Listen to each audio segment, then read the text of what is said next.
Bom dia, boa tarde, boa noite, você que nos assiste aqui na comunidade Três Marias ou algum recorte em alguma das nossas redes.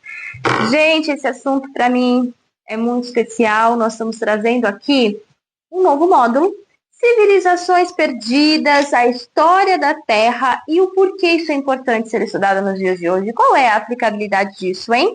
Nós vamos chegar lá. E eu vou dizer para vocês que foi, para mim, uma grande surpresa, também uma grata surpresa, porque no processo de escrita dessa aula, eu reformulei muitos conceitos em mim. Eu tive que reconstruir. Na verdade, eu me senti meio na carta da Torre do Tarô, sabe? Meu Deus, e agora? Eu estava com a aula toda escrita, e agora essas revelações aqui que estão acontecendo, né? É importante a gente entender que, como pessoas espiritualizadas, que somos todos que estamos aqui, afinal de contas, estamos fazendo uma aula sobre espiritualidade, autonomia espiritual, o que é o propósito das Três Marias. Como pessoas nessa linha de interesse, né? Obviamente, né, nós temos sim conexões espirituais, dentro dos processos de oração, meditação, estudos, que nos fazem ter alguns insights, né? Nesses insights, eu sou uma pessoa muito racional, eu chego a falar mesmo assim, falo, olha só, né? Arcanjo Miguel é um que eu tenho um contato muito, muito próximo. Escuta, pera, não, calma. Seguinte, tá tudo bem essa informação aqui, mas assim, eu preciso de uma base. Eu não vou nunca trazer qualquer coisa, eu preciso de uma base. Preciso de uma base. Alguém, em algum momento, como diz o mito das ideias de Platão, alguém em algum momento tem que ter acessado algo parecido, então preciso encontrar isso e aí sim acrescentar, né, ou compreender esse processo. E não adianta, acontece mesmo. Realmente tem. E nessa aula, gente, não foi diferente, né? A importância do repertório. A Rafa fala tanto sobre isso, sobre a importância do repertório. Eu gosto muito quando ela coloca dessa forma, que você não vai acessar coisas que você não conhece, que você não estuda. Ah, por quê? Porque você não, talvez você até acesse, mas você não vai entender, você não vai compreender. Porque assim, se você chegasse para as pessoas lá na década de 20 e mostrasse um aparelho celular para essas pessoas, e eles vão achar que isso era coisa de extraterrestre, magia, bruxaria, por quê? Porque não foi se construído ainda um repertório para que eles aceitassem que nos dias de hoje a gente faz vídeo, a gente filma, a gente fala com pessoas, a gente está o tempo todo aí. É engraçado porque ontem eu estava conversando com um funcionário, falando assim, né? Ele tem mais ou menos a minha idade, estava falando assim, a minha filha estava ali mandando mensagem para um amiguinho no celular, ele tinha uma festa do pijama ontem, e aí ele falou assim, nossa, a gente não tinha, né? Tinha que ter o telefone fixo, da gente tinha que ligar. Aí quando era o pai ou a mãe do menino que atendia, a gente tinha aquela vergonha, né? Falei, nossa, a gente ficava esperando até meia-noite para entrar na internet. Essa era a nossa geração, gente. A nossa, minha, né? Eu sei a idade de quem tá assistindo. E vou fazer 40 anos. E olha quanta coisa mudou. Mas, se eu chegasse pro pessoal da década de 20, se chegasse para nós, crianças lá, falando que a gente ia ter um celular, todo mundo ia poder estar na internet a hora que quisesse, a gente já ia achar estranho, porque a gente tinha que ficar esperando meia-noite para poder contar um pulso só. Vocês lembram disso? Mas vamos lá para a década de 20. Chegasse e falasse que a gente está vivendo as coisas que está vivendo aqui? Ah, não. Imagina, impossível. E por que para eles seria impossível? Porque eles não tinham repertório para acessar essa informação, certo? Então, hoje, para nós, falar sobre avanços tecnológicos é muito mais fácil, porque, afinal de contas, nós já estamos numa fase, nos últimos 20 anos, tudo se acelerou muito, né? Então, quando a gente fala de repertório, é isso. O quanto você conhece, o quanto a sua mente conhece para assimilar o que está sendo transmitido. Por isso é importante estudar. Por isso é importante um projeto como as Três Marias. Por isso é importante a gente falar sobre autonomia espiritual, filosofia, história, campos sutis. Vamos falar sobre história das civilizações, vamos falar sobre religiões. Vamos compreender sobre o que estamos falando para a gente poder ir além. E a nossa intenção, acho que seria incrível se em algum momento mais de vocês falasse assim, olha, poxa, assisti aquela aula e tive um entendimento diferente. Manda pra gente e de repente você está tendo um acesso superior ao que nós estamos tendo, porque, veja bem, nós, para trazermos essa informação, nós estamos no nível de repertório. Só que quando você já está consumindo esse conteúdo, isso quer dizer que aqui, ó, você está nesse repertório aqui, só que você já está subindo. né? Você já está servindo, a gente já está te trazendo uma base mais sólida do que nós recebemos há muitos anos atrás. Então, nós já estamos trazendo para vocês mais conteúdo sobre o mesmo tema que nós conseguimos entender há muitos anos atrás. E tivemos que ir construindo isso, estudando e aprendendo, e estamos trazendo para vocês já com mais profundidade, já mais estruturado, enfim. Então é isso. Vamos começar sobre a Atlântida. Afinal de contas, é a civilização perdida que todo mundo já ouviu falar. Quando a gente fala de Atlântida, a gente vai começar falando sobre quem falou de Atlântida a primeira vez, e foi Platão, né? Platão, que viveu mais ou menos 400 anos antes de Cristo, ele escreveu inclusive um livro, né, para falar sobre Atlântida. Muitas pessoas, muitos filósofos, pesquisadores, historiadores, vão dizer que, na verdade, ele escreveu esse livro para dar uma bronca, né, em Atenas, para alertar Atenas do que pode acontecer em situações de soberba e tudo mais, como aconteceu com a Atlântida, enfim. Fato é que depois de Platão, muito foi se falado sobre a Atlântida. Teve um início em que ali houve rumores e muita gente falou sobre, depois ficou muito tempo perdido e no Renascimento se trouxe de volta esse assunto. Muitos espiritualistas até hoje falam sobre a Atlântida. Essas falam Helena Blavatsky, né, que é a cofundadora da Teosofia. A gente vai trazer na próxima aula quais são os pensamentos acerca de Atlântida dentro da espiritualidade também, enfim. Hoje é uma aula introdutória. E vamos falar sobre Lemúria também na próxima aula. Helena Blavatsky, a própria Sociedade Teosófica, que teve, ela foi uma das cofundadoras, mas esse assunto foi evoluído por muitos e muitos anos ainda, é falado sobre.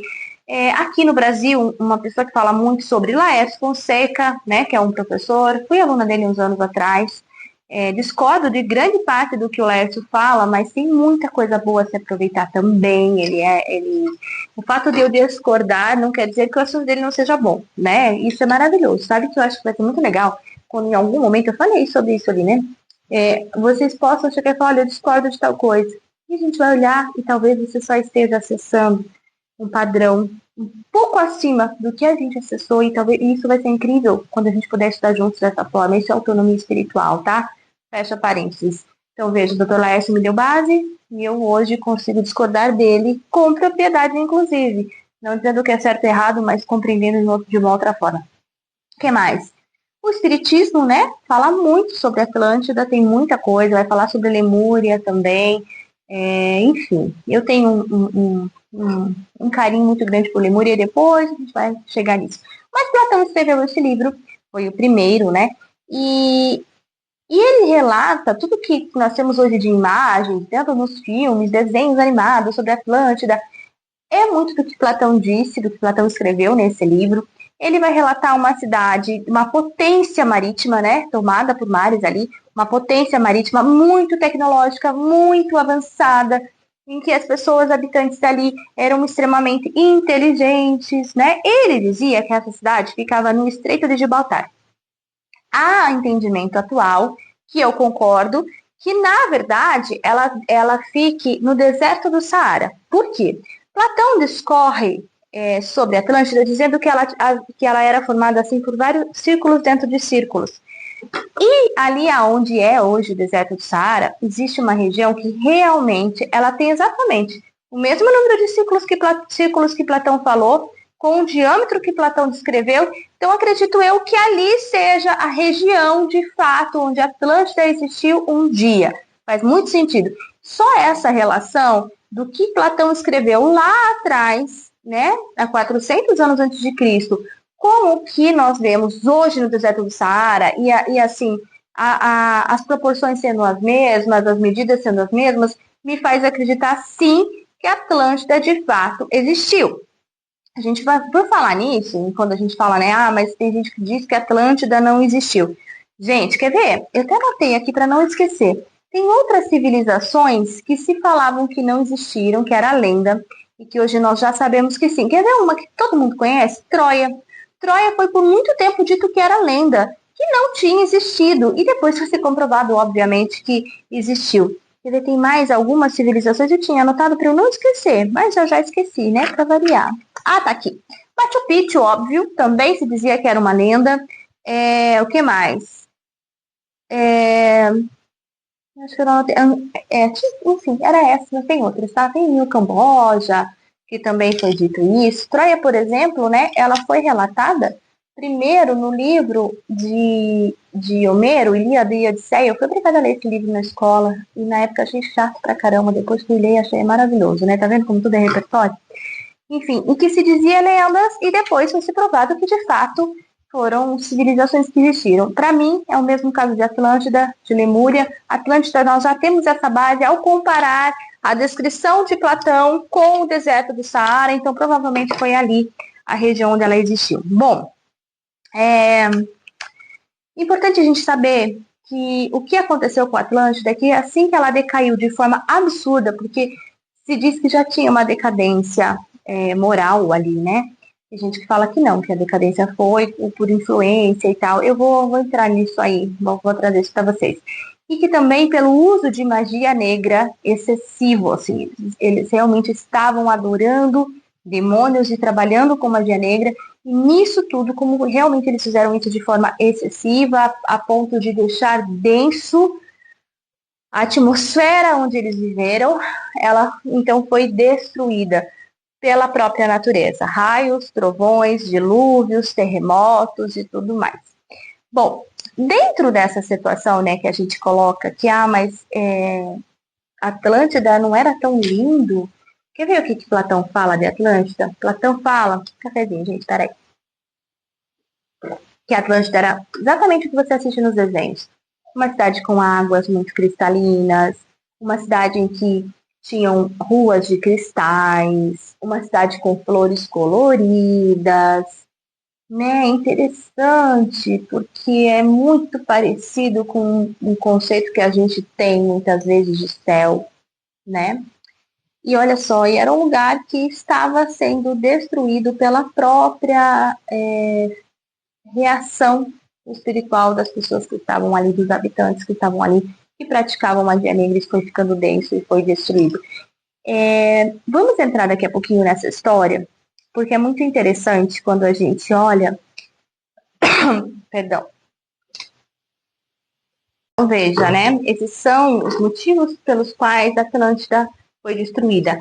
E embora existam muitos mitos e muitas lendas falando de Atlântida, muitas mesmo, o motivo da destruição da Atlântida, olha, quase 100% das pessoas que falam sobre concordam. Há muitas divergências sobre a localização de Atlântida, onde ela ficou, onde ela não ficou, mas sobre como ela foi destruída, muitos concordam, né? Então, gravem isso também. Voltando ainda a falar aqui sobre o porquê, como a Atlântida era descrita, né? Tão bonita, com águas, com flores e tal, e tal, e tal. Gente, vamos lembrar que Dante, quando falou sobre céus e infernos, ele faz uma descrição muito parecida com a de Atlântida. Ele faz uma descrição muito parecida com a de Atlântida, dizendo que é o céu. E eu quero fazer um parênteses aqui também, são tudo conceitos para vocês pensarem. Vamos lembrar que Três Marias trata-se de autonomia espiritual. Então, não é religião, nós não vamos ficar presos a uma doutrina, uma religião, mas sim a muitas informações que fazem sentido, e aí nós vamos usar o nosso cérebro para conectá-las, para evoluirmos juntos, tá? Então, vamos lá. Tanto, então, né, do espiritismo, né, esse conceito de umbral, é importante a gente olhar, gente, assim, volto a falar, né, autonomia espiritual. Então, vamos pensar. A Mônica de Medeiros, ela faz uma analogia para compreender como se essa estrutura de umbral fosse como um prédio. E lá no subsolo desse prédio, onde vai sujeira, onde infiltra água, onde tem mofo, onde tem bolora, onde fica rato, onde fica bicho, tipo, tá sujo.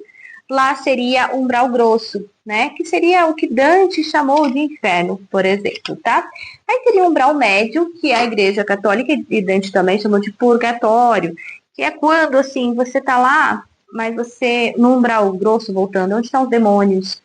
Então, é onde as pessoas condenadas, a tristeza, a dor, enfim, isso dentro da doutrina espírita, deixando claro, traçando paralelos apenas para que a gente possa analisar a Atlântida, tá? Por favor. Aí, um umbral médio seria, assim, ali onde você tem Às vezes você tem consciência dos seus erros, mas você não se perdoa. Então você está ali no umbral médio ainda, num sofrimento, não aceita a morte, essas coisas todas. E teria o terceiro umbral, que Dante escreve como se fosse o céu, mas que na verdade, de acordo com o Espiritismo, seria um umbral médio, que é muito bonito. Tem muitas águas, tem mares, águas cristalinas, ruas de cristais e flores coloridas. Parece com Atlantis, né? E fica na quarta dimensão. Por que eu estou dizendo isso? Porque eu preciso que vocês tracem um paralelo agora que nós vamos contar a história de Atlântida. Agora eu contei para vocês aqui o que foi que Platão descreve sobre quem é Atlântida, né? Como, em que momento, porque a Atlântida começou. Falei para vocês da possível localização de Atlântida. Falamos sobre essas comparações com o que nós podemos fazer agora, por enquanto, até aqui. E agora é de extrema importância que a gente entenda que tem relevância, sim, o Deus que foi dito como Deus da cidade ou da civilização. Eu acredito numa civilização de Atlântida, vamos lá. Então diz que o surgimento de Atlântida, e tem esse nome de Atlântida justamente porque o governador de Atlântida era o deus Atlas, e que os membros da cidade, os moradores, os habitantes dessa civilização eram os descendentes de Atlas. Então a gente precisa entrar na mitologia e lembrar quem era o deus Atlas. Para quem não sabe, eu vou trazer aqui um pouquinho, é importante, né, a gente pensar. Atlas, gente, ele liderou uma rebelião contra Zeus. Guardem esses conceitos todos. Ele liderou uma rebelião contra Zeus. Ele usou do exército de Cronos para tentar destruir Zeus, porque no fundo ele queria também ter a autoridade de Zeus. Ele queria dominar o Olimpo. Ele queria ter uma civilização como o Olimpo, em que os deuses respondiam a ele. Obviamente, ele não conseguiu e por isso ele foi condenado. E a condenação de Atlas, então, a descer para a terra e carregar toda a densidade, a dor e o sofrimento, o peso do mundo sobre as suas costas. Porque, afinal de contas, ele fez a merda, né? Vai dar o pi aí no post do nosso vídeo. Ele fez a merda, ele vai ter que carregar essa merda. Então, enfim, Atlas, ele foi condenado a carregar a terra. Daí você vai falar assim, mas então veja como a terra era um lugar de ruim. Não. Ele causou com essa rebelião uma série de divisões e problemas, isso a gente vai entrar mais pra frente, e por isso ele foi obrigado a carregar o peso da dor que ele mesmo trouxe.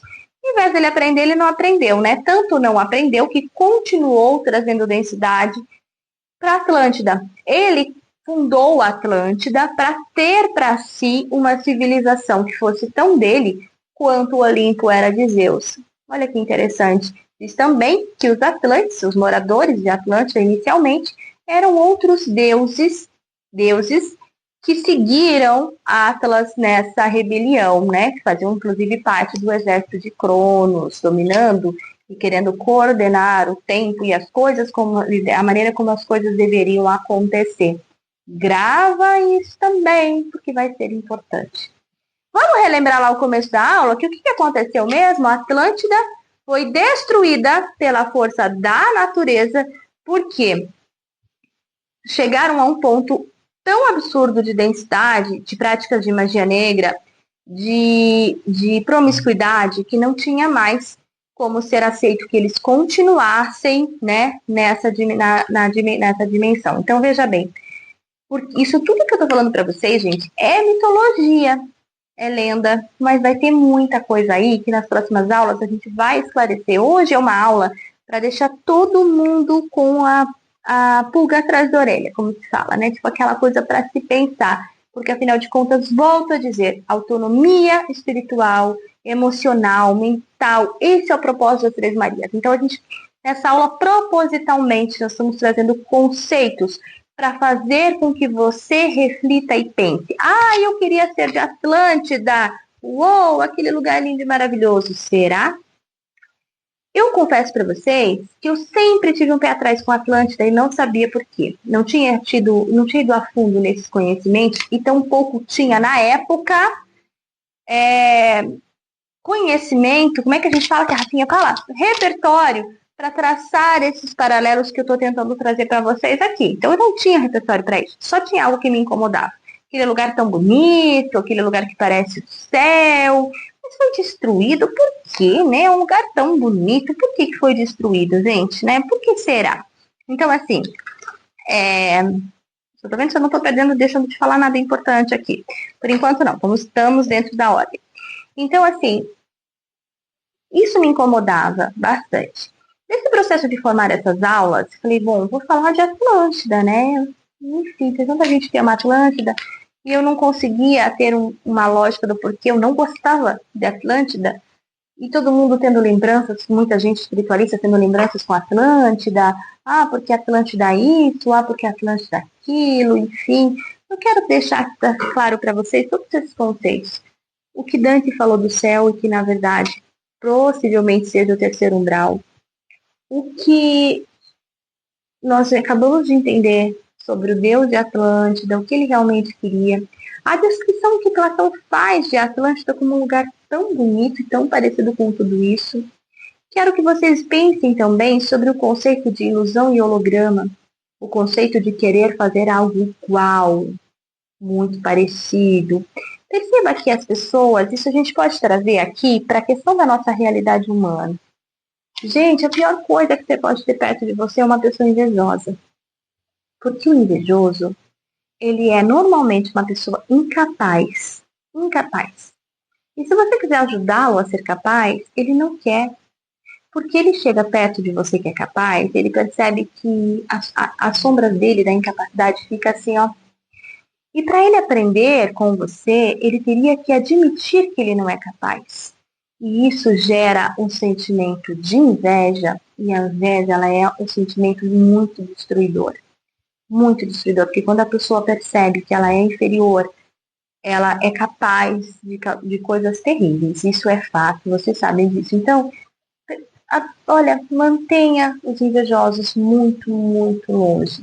Sério, eu prefiro ter um inimigo que me odeie por qualquer coisa perto de mim do que uma pessoa que aparentemente me ama, mas tem inveja de mim, porque isso destrói, tá?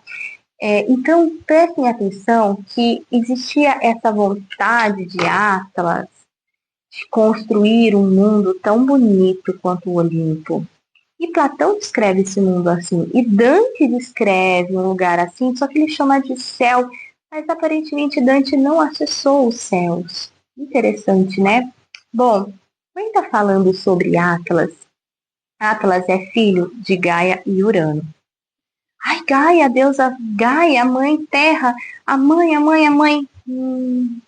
Nós vamos ter que refletir sobre isso de novo também. Tá vendo como é uma aula inquietante? Para mim é inquietante essa aula, meu Deus do céu, é inquietante. Mas isso eu acho maravilhoso. A gente está aqui para pensar, para expandir, né? Se fosse para a gente ter as informações já prontas, a gente dava um Google e tava tudo certo. Mas nós somos aqui todos nós buscadores do autoconhecimento, buscadores da espiritualidade, buscadores da verdade, né? Então, acho que a gente está aqui mesmo no lugar certo para ter a mente, ó, fazendo assim, né? Porque a minha mente está assim.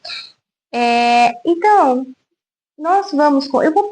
Eu vou trazer para vocês esse conceito sobre uma experiência que eu tive para as pessoas que são dos Três Marias, aqui das aulas, mas que nós temos um grupo chamado Medicina do Amor. E, na verdade, não é que todo mundo, que esse grupo tem uma ligação com as Três Marias, na verdade não é isso. Mas é que todo mundo que está nesse grupo é aluno dos Três Marias. Mas são pessoas que nós tivemos, conhecemos em outras situações, acabaram se tornando os nossos alunos, né? Eu não digo nem que é aluno, gente, eu estou percebendo de uma forma tão incrível e maravilhosa que nós estamos facilitando alguns conhecimentos, mas que estamos aprendendo muito com vocês também. Isso é uma honra, viu? Isso é maravilhoso. É realmente uma honra. Bom, voltando lá, nesse grupo eu vou contar, vocês me lembrem depois, tá? Vai ser um complemento dessa aula sobre uma experiência que eu tive espiritualmente e de entendimento. Tem a ver com Urano. Urano, eu até na época perguntei para a Rafa sobre a questão de Urano na astrologia. Urano na sombra, né? Ele fala sobre rebeldia. Ele fala sobre rebelião.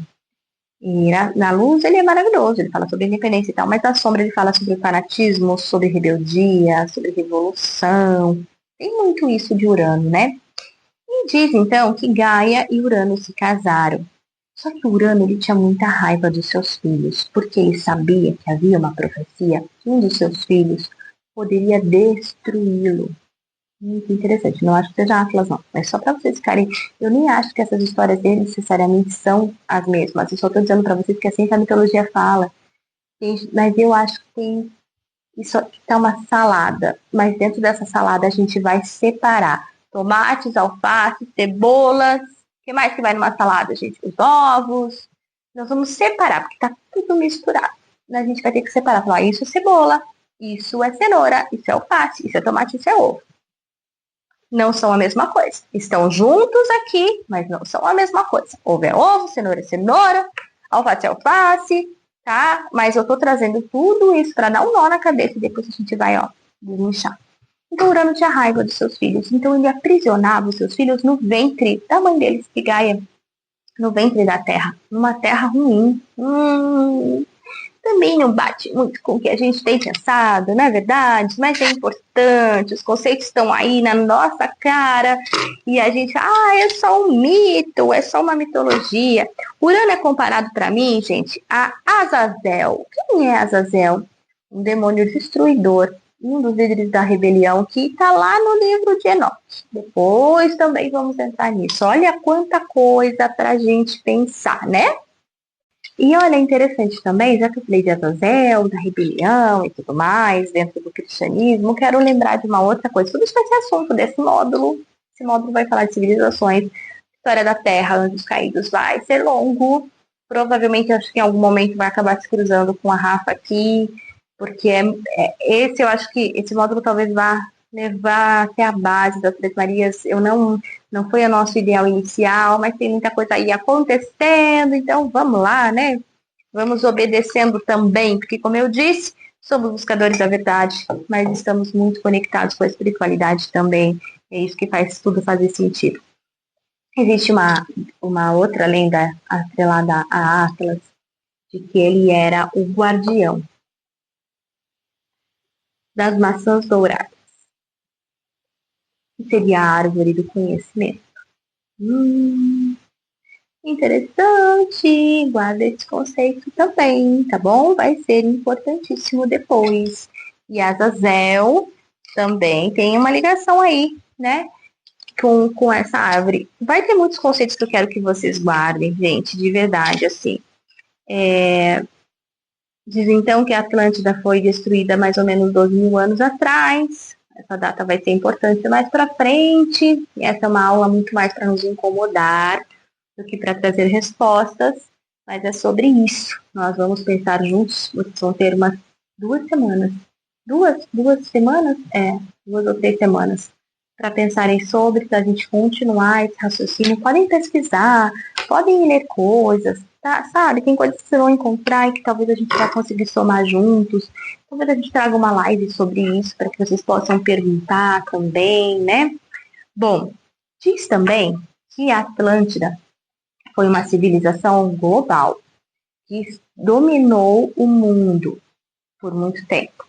E que foram os Atlantes responsáveis pelas construções dos grandes megalitos. As pirâmides, a Stonehenge, as próprias pirâmides aqui na América, que eles foram os responsáveis por isso, porque eram as conexões que eles precisavam para que outros seres iluminados tivessem aqui acesso e tudo mais. Isso são lendas, mas a gente vai destrinchar isso também depois, certo?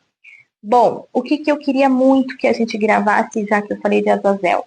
Azazel, Samuel e Lúcifer não são a mesma pessoa. Isso é um fato. Aí você vai me dizer assim, você está falando isso com a Atlântida, porque a gente vai precisar desses links depois. A gente falou aqui do fruto da maçã dourada, a gente falou de rebelião, a gente falou sobre uma cidade formada após essa rebelião. E eu queria que vocês entendessem isso, porque quando a gente fala engraçado, porque quando a gente fala de anjos e arcanjos, a gente vai citar facilmente os arcanjos que estão mais próximos aqui da Terra.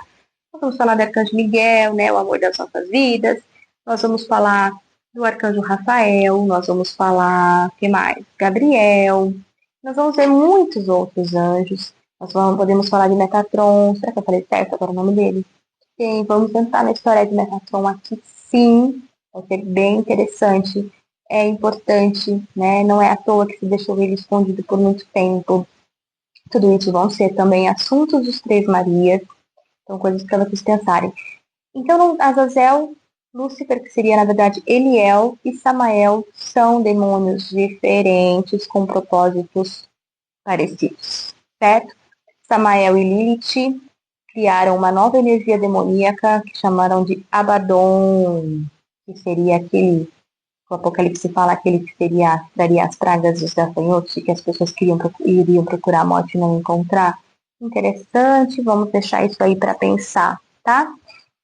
Que mais? Importante lembrar que Platão trouxe esse conhecimento, na verdade, sobre a Atlântida, embora ele tenha dito que, embora os historiadores acham que ele quis dar uma bronca em Atenas, mas o fato é que ele estudou sobre isso nas escolas de mistérios do Egito. Ele foi para lá. Tem gente que diz que antes dele Solon esteve lá e que depois Platão viu esse conhecimento na Grécia e voltou para a escola de mistérios para trazer o complemento. Tanto faz como foi. Se foi um primeiro e o outro foi lá e teve mais acesso, enfim. O fato é que sim, Platão esteve nas escolas de mistérios egípcias, onde aprendeu sobre a Atlântida, aprendeu sobre muitas coisas, né, dentro do ocultismo, inclusive. E é importante a gente lembrar que hoje, nós temos menos de 10% do conhecimento que os povos antigos tinham. Por quê? Porque foi destruído tudo que estava sendo catalogado e escrito por eles. Quando a Biblioteca de Alexandria foi queimada, foi destruída, nós perdemos, olha, coisas preciosas. Acredito que foi de propósito, né? De propósito. O que o povo não conta, o que essas pessoas não contam, é que nesse momento em que a luz precisa ser trazida com força para a Terra, nós iríamos ter acessos daquilo que são verdades e que tentaram esconder de nós. Então isso é importante para vocês pensarem, tá bom? Quero finalizar essa aula cheia de coisas para a gente pensar, cheia de conceitos para a gente trazer, falando um pouquinho de nada sobre Lemúria. Eu acredito realmente, vamos fazer na próxima aula, vai ser sobre Lemúria, depois a gente vai trazer paralelos, porque Lemúria e Atlântida tem a ver uma coisa com a outra. Eu acredito de fato que Lemúria e Atlântida existiram ao mesmo tempo, tá? Eu acredito de fato que existiram ao mesmo tempo. Existem já provas de que talvez Lemúria tenha sido na região que chama-se de Zelândia, que é um continente que está sendo descoberto. Se vocês procurarem em Zelândia, já existe comprovação de que seria um outro continente, ali mesmo na região da Nova Zelândia, mas é um outro continente, outro. Já encontraram ele está afundado, ele está afundado. Tem gente que fala que ele estava aqui mais para América e tal. Para mim, só que se vocês forem ver, ele está ali, né, na ligação. Então, talvez estivesse bem próximos. É um outro continente. Procura lá, tá? Mas Lemúria, diferente de Atlântida, é relatado como um lugar em que não havia grandes templos, embora houvesse grandes tecnologias também. O povo era extremamente expandido, ascensionado. Mas, diferente de Atlântida, que tinha grandes monumentos e toda essa necessidade de esplendor, Lemúria era mais conectada com a natureza. Lemúria compreendia que os processos evolutivos e do bem e do amor estavam na conexão com o lugar onde se estava. Lemúria era muito parecido com uma comunidade em que as pessoas compartilhavam. E a riqueza estava justamente quando todo mundo compartilhava, todo mundo tinha. Lemúria, não, diferentemente do que se diz, não afundou também como Atlântida por orgulho, não afundou por promiscuidade, não afundou por magia negra. Acredito de fato, e isso é uma das histórias que a gente vai trazer depois, que houve uma guerra entre Atlântida e Lemúria, né? Por que eu estou falando isso? Existe uma música que eu vou deixar aqui no final. Essa música, gente, ninguém sabe a origem dela, mas ela é cantada nos finais de ano, no ano novo, da maioria dos países de língua inglesa.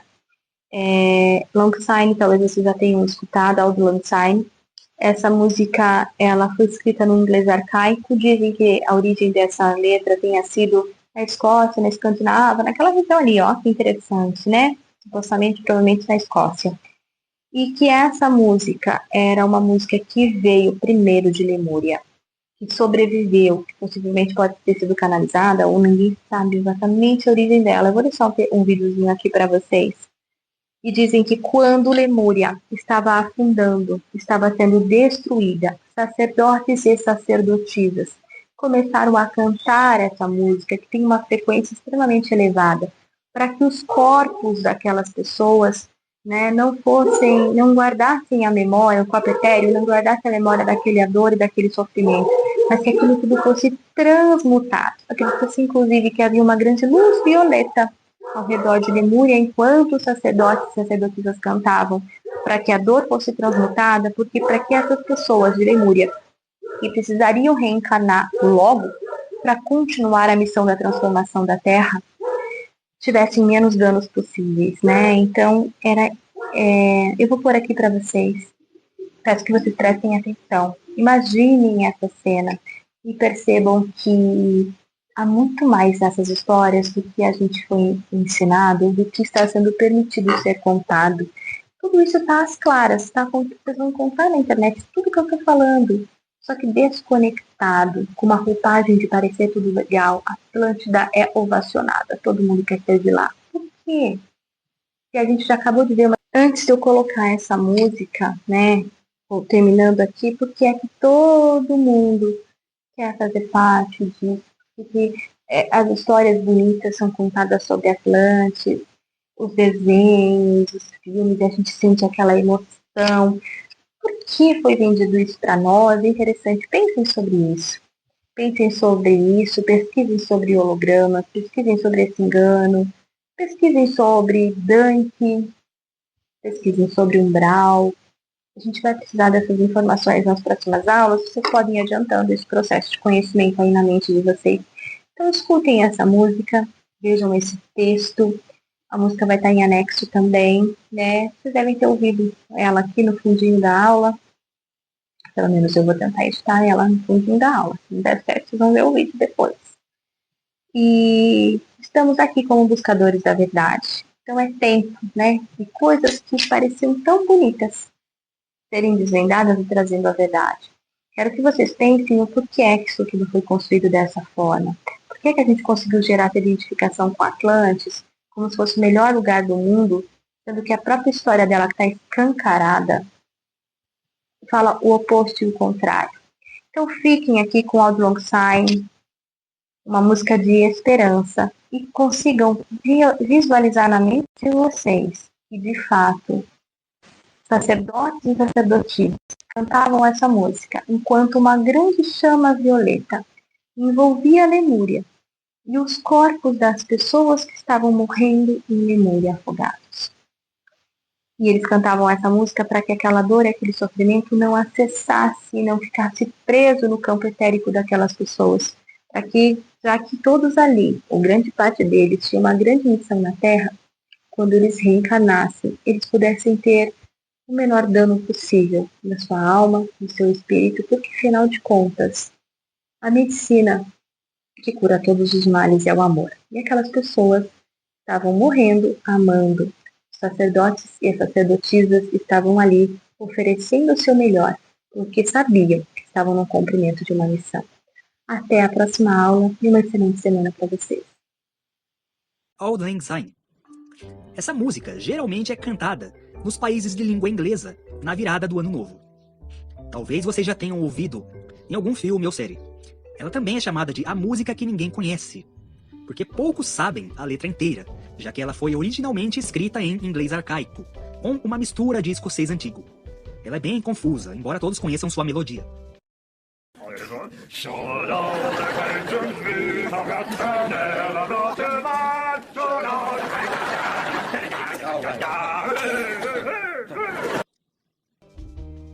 A origem dessa música é bem polêmica, porque ninguém sabe dizer de onde ela veio. Inúmeros compositores reclamam a autoria dela. E ao que parece, o compositor Robert Burns deu uma modificada na letra para que ela ficasse mais atraente.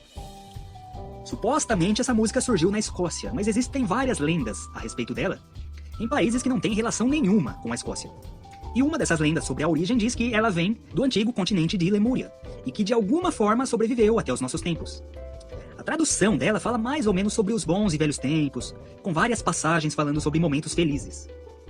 A lenda diz que enquanto Lemúria afundava, diversas pessoas começaram a entoar essa canção. Na noite do afundamento, vários sacerdotes fizeram mentalizações e espalharam energias de conforto e coragem para ajudar aquelas almas a passar por aquilo. Isso foi feito porque todas as experiências horríveis deixam uma cicatriz e um trauma no corpo etéreo e na memória celular das pessoas, que acabam levando várias encarnações para curar. Então a música foi cantada para amenizar os efeitos disso. Assim Lemúria afundou, com todos aceitando aquilo de forma tranquila. Bem parecido com a história do Titanic, onde a orquestra começou a tocar no momento do afundamento do navio.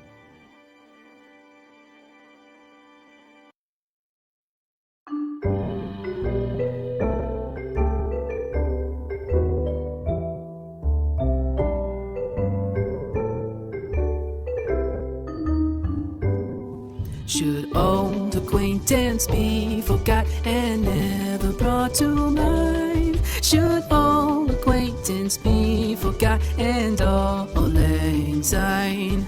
For all lang syne, my dear, for all lang syne. We'll take a cup of kindness yet for all lang syne.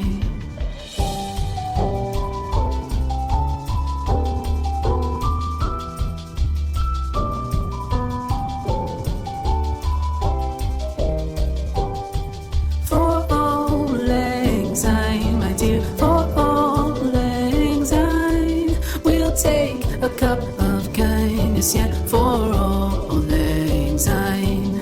For all lang syne, my dear, for all lang syne.